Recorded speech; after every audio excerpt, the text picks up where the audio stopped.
మొన్న గణపతి నవరాత్రులకు మంతెనికి వెళ్ళా.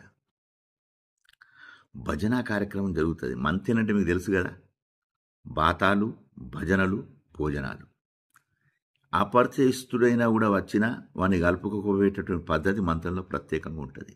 మనతో బాతాలు చేస్తే ఇక వాడు మంతెని వదిలిపోడు. ఎంతోమంది బ్యాంకు ఉద్యోగులు కానీ అధ్యాపకులు కానీ ఆ ట్రాన్స్ఫర్ల మీద వస్తారు కదా, ఒక్కసారి మంతెనలో 2 సంవత్సరాలు పనిచేస్తే మళ్ళీ మంతెని వదలానంటే కూడా వాళ్ళకి కష్టం అవుతుంది. అందరితో అంత సంబంధాలు ఉంటాయి, అటువంటి ఫ్రెండ్షిప్ ఉంటుంది మంతెని వాళ్ళతోటి. ఇవి బాతాలు. ఇక భోజనాలు అంటే ఈ 5,000 నోట్లోకి ఎట్లా పోతాయంటే ప్రతిరోజు భోజనమే ఉంటుంది దాదాపుగా.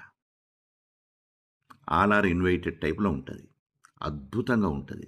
ఇక బాతాలు అయిపోయినాయి, భోజనాలు అయిపోయినాయి. ఇక భజనల కార్యక్రమానికి వస్తే ఎంత అద్భుతమైన భజనలు ఉంటాయి. భజనలు అంటే ఒక నామకీర్తన కాదు, తత్వాల టైప్ ఉంటాయి. నేను ఒక్కటి చదివి మీకు వినిపిస్తా, చూడండి.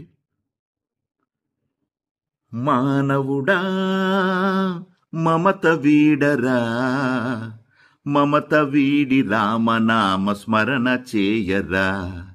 మానవుడా మమత వీడరా, మమత వీడి రామనామ స్మరణ చేయరా. నాది నాది అన్న మూఢ తత్వము విడనాడురా, ఎంచి చూడ జగతిలోన ఏది నీది కాదురా. హరే రామ హరే రామ హరే రామయనరా, హరే రామయనరా హరించును పాపమురా.